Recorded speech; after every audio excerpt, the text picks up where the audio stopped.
Book of Heaven, Volume 21, Part 8.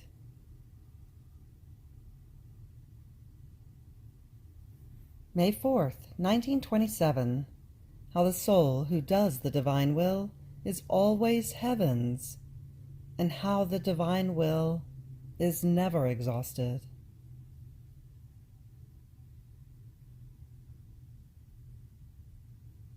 The privations of my sweet Jesus torment me, debilitate me, and I feel my poor soul as though exposed to the rays of a burning sun. The divine will that obfuscate and almost blacken me.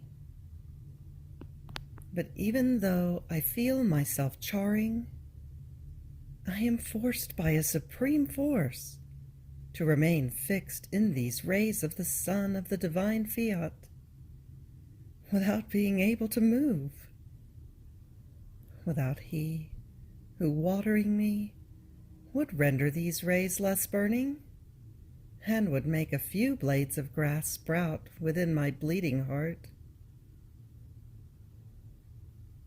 How ill I feel. Without Jesus, everything has changed in me. The divine will alone is left to me, my only inheritance, that cannot be taken away from me by anyone, not even by Jesus. It alone is my life, my dwelling, my all. Everything else is over. Everyone has left me, nor do I have anyone to whom to turn, either in heaven or on earth. But while I was pouring out my sorrow, my beloved good, He who gives me death and gives me life, who renders my poor existence unhappy and makes me happy, moved in my interior, telling me, "My daughter, the heavens are always heavens. They never change, nor do they move. And even though the clouds obfuscate them, spread out and cover the beautiful azure of the heavens, however, the clouds cannot touch them. They spread out at such a low level of the air that there is great distance between the heavens and the clouds. So the heavens never lose their beauty, the ornament of the stars, or their azure color because of the clouds. They are untouchable by anything. If they undergo any change at all, it is the low earth. It is the human eye that instead of seeing heavens, sees clouds and obscured air. Such is the soul who does my will. She is more than heavens. My will extends within the soul, has more than azure heavens studded with stars, and it remains in its place, firm and unshakable, reigning and dominating everything with such majesty as to render even the littlest acts of the creature, by virtue of its light, as more than most refulgent stars and sun. So the pains, the privations of me, are like clouds formed at the low level of the human nature that seem to obscure it. But the heaven of my will remains untouchable, and its sun that shines in it shoots its ardent rays more strongly, so much so that you feel as though obfuscated.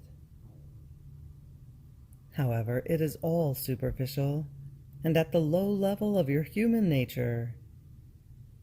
But in your soul, the heaven of the divine Fiat undergoes no mutation. Who can ever touch my will? No one. It is immovable and unshakable, and wherever it reigns, it forms its dwelling of light, of peace, and of immutability. Therefore do not fear. A little breeze is enough to put to flight the clouds that invest your human nature, and to dispel the darkness that seems to occupy your soul. And my Jesus, how you have changed! It seems that even about your divine volition, you don't want to tell me anything anymore.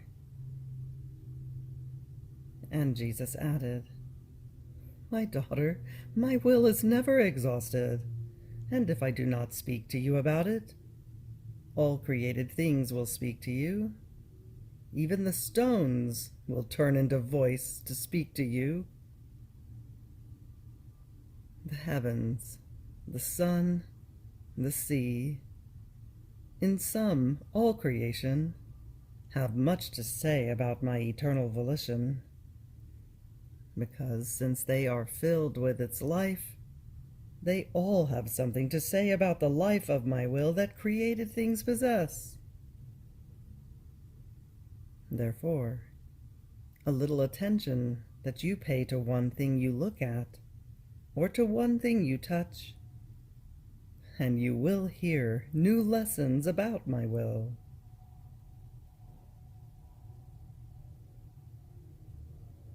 May 8th, 1927.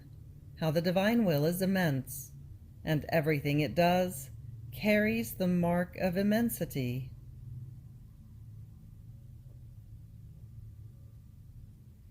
In the midst of the privations of my sweet Jesus, though I feel their hard martyrdom, I abandon myself in the arms of the Supreme Volition, as its little daughter who is raised on its knees, attached to its breast, to live of its life and in its likeness. And my beloved Jesus, moving in my interior, told me, My daughter, my will is immense, and everything that can come from within it carries the mark of its immensity. One single word of it issued the immensity of the heavens with all the stars. From one word of it came out the sun with the immensity of its light, and so with many other things. Now, in order to issue this immensity of light and of heavens, first I had to create the space in which to put this immensity of light and of heavens.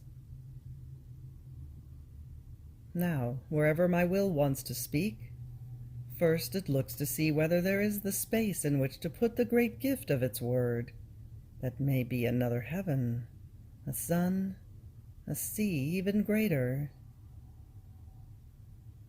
And this is why, many times, my will remains silent, because the space in which to put the great gift of the immensity of its word is lacking in creatures. And in order to be able to speak, first it bilocates its will, and then it speaks, placing its immense gifts within its very self. This was the reason why, in creating man, we gave him the greatest gift, the most precious, the richest inheritance, our will as depository in him, to be able to tell him the surprises of our immense gifts, of the word of our Fiat. As he rejected our bilocated will, we no longer found the space in which to place in him the great gift of our creative word. Therefore he remained poor, and with all the miseries of his human will. See, of everything that also took place in my humanity, the greatest miracle was to restrict all the immensity of my divine will in it. The miracles I made can be called nothing compared to this. More so, since it was my nature to be able to give life by making creatures rise again, give sight to the blind, speech to the mute, and all the other miraculous things I did. Indeed, it was my own nature to be able to give as many goods as I wanted. At most, it was a miracle for those who received them. But for me, the greatest miracle was to restrict my divinity, the immensity of my will, its endless light, its unreachable beauty and sanctity within myself. This was the prodigy of prodigies that only a God could do. Therefore, as much as I may give to a creature, I would always give her little in comparison with giving her the great gift of my will. New heavens, more refulgent suns, unheard of things, surprises never before seen, can be seen in her. Heaven and earth tremble and fall on their knees before a soul who possesses the great gift of my will, and with reason, because they see, coming out from her, the vivifying and creative virtue and strength that preserves them in the new life created by God. O power of my will, if they knew you, how many would aspire to your great gift and would give their lives to have you.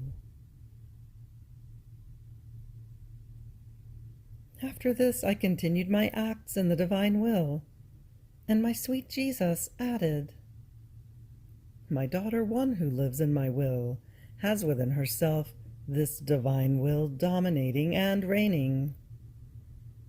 The soul is the possessor of it.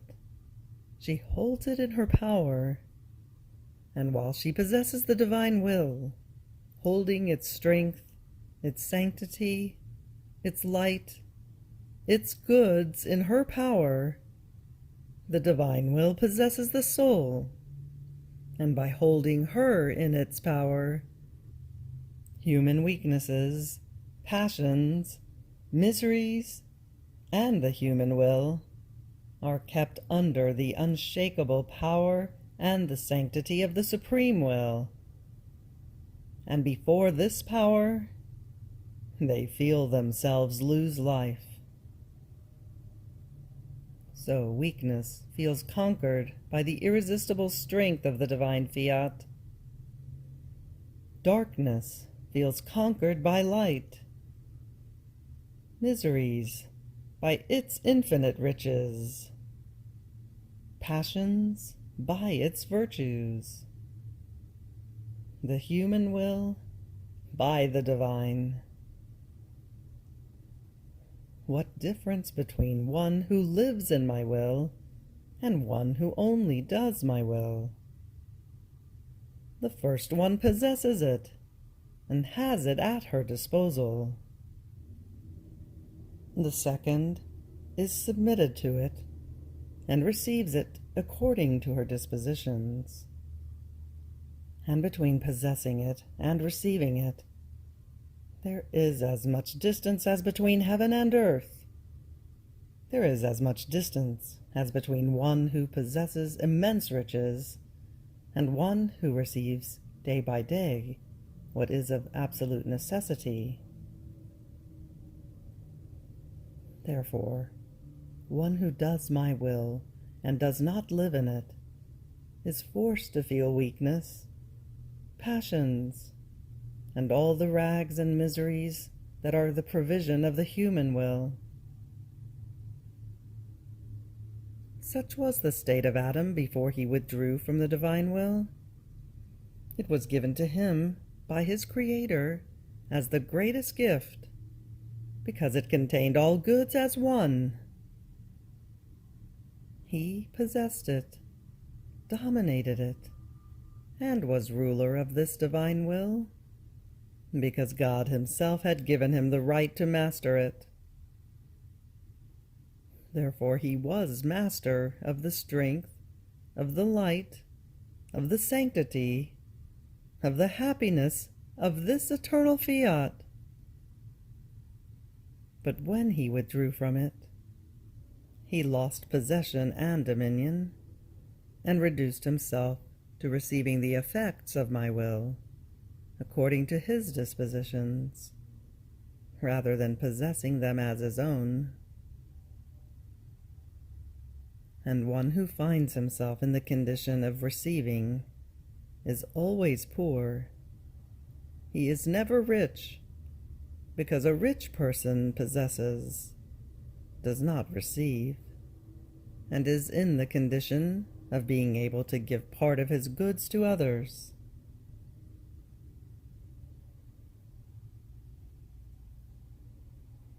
May 12th, 1927. Just as our Lord, by forming redemption, did more than if he had freed us from all chastisements, so it is for the one who must form the kingdom of the divine fiat. A power prevents her from dying. How God calls souls to form the laws and to rule the world.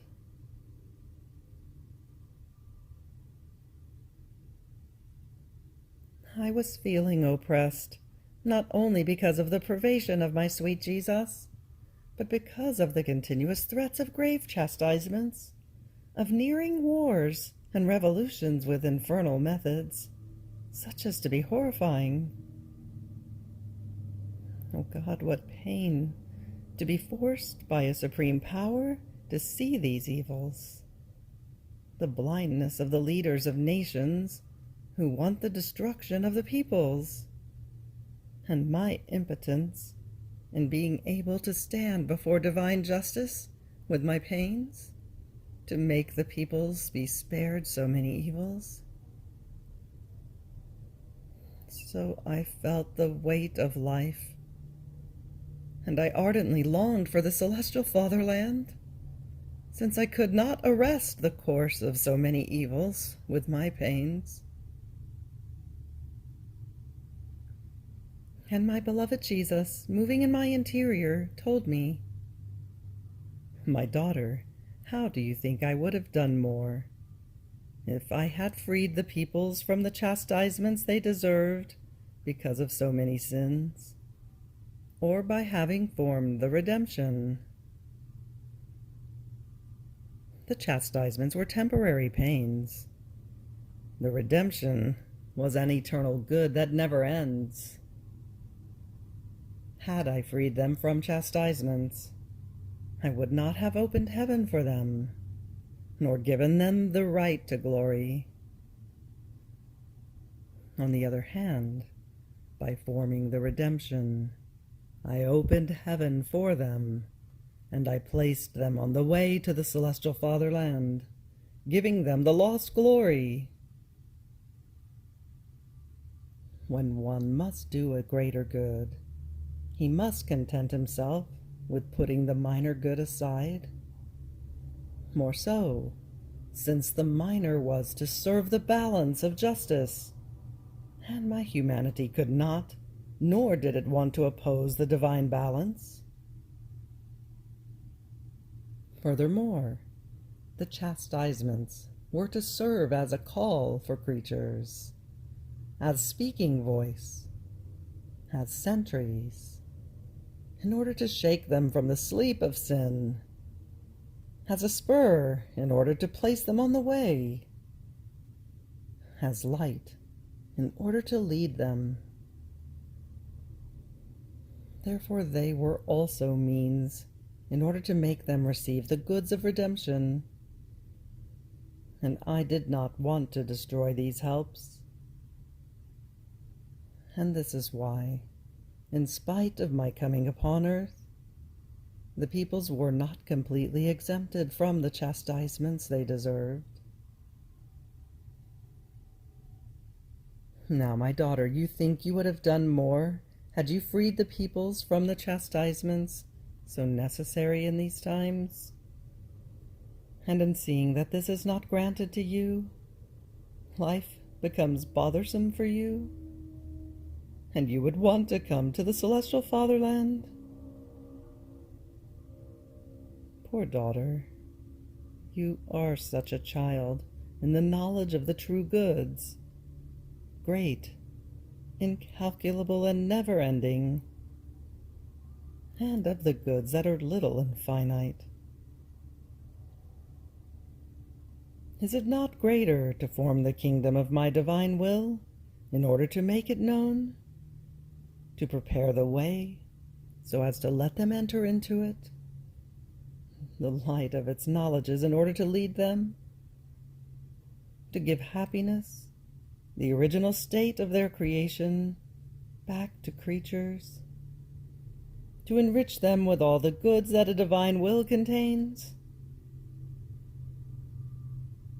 Comparing the good produced, if you had freed the peoples from all chastisements, to the great good of the kingdom of the supreme Fiat, the first would be nothing compared to the second.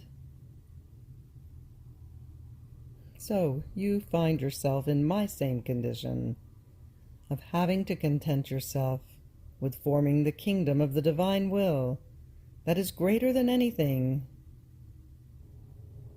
while as for the chastisements, you must content yourself with letting them follow their course in part. More so, since I keep you on earth for the kingdom of my will. This is your special mission. But the terror I felt within me, because of the grave evils that Jesus had made me see, was so great that I would rather not be on this earth. And I thought to myself, it seems to me that a great adverse power moves death away from me and forces me to cross the exile. Many times I feel as though I am about to die, and it has been but a few months since I felt as if I were about to reach my celestial dwelling. There's a footnote here that says, see Volume 20, January 9th through the 20th, in the year 1927.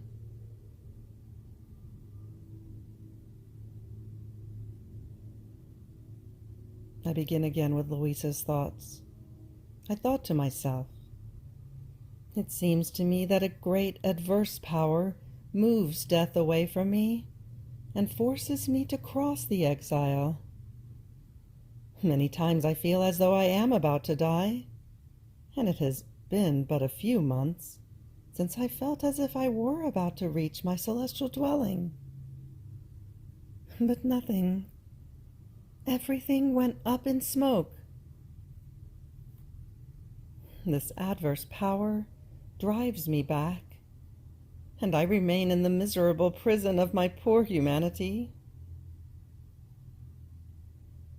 Who can this power be that harms me so much? Who is it that places himself across my happiness? Who prevents my step, my flight, barring my way and driving me back with such rude and cruel manners? But while I was thinking of this, my sweet Jesus moved in my interior, telling me, my daughter, do not afflict yourself too much. You hurt yourself very much, and I suffer in seeing you suffer like this. Do you want to know who this great adverse power is? It is the whole of heaven that places itself across your steps, your flight, preventing you from coming into the celestial fatherland so longed for by you. But do you know why? because they want to see in you completed the kingdom of my will. They themselves, all the celestial residents, want to be reintegrated into the honor and the glory that is missing in them, because my will was not complete in them while they were on earth. Therefore, they want to see this will of mine in you, completed in you, in order to receive, through you, the complete glory of it. This is why, when they see that you are about to take flight, all the power of heaven objects to it, and vigorously opposes your steps. However, know that this power of heaven is not your enemy, but your friend. It loves you very much, and it does this for your good. Know, my daughter, that she who will form the kingdom of my will on earth will form the complete crown of their glory in heaven. And do you think it is trivial that they are expecting this complete glory of the supreme Fiat from a sister of theirs? So say together with me, Fiat, Fiat. I remain afflicted, but all immersed in the divine will. And my sweet Jesus added, my daughter, when I call souls in a special and extraordinary way, I act like a king when he elects his ministers, and together with them he forms the laws, and dominates and rules the kingdom. So I do. I call these souls to participate in my regime, in my dominion. I form the laws that rule the whole world. And since I have called you in a special way to make you live in the royal palace of my will, my volition itself brings you my most intimate secrets and shows you the grave evils, the wars, the infernal preparations that will destroy many cities. And your littleness, unable to bear the sight of these grave evils, justly wants to come to heaven. However, know that many times ministers dissuade the king from forming punishing laws, and if they do not obtain everything, they always obtain something. The same will be for you. If you do not obtain everything, as long as you remain on earth, you will obtain something. Therefore, pluck up courage, and let the flight in my will be continuous.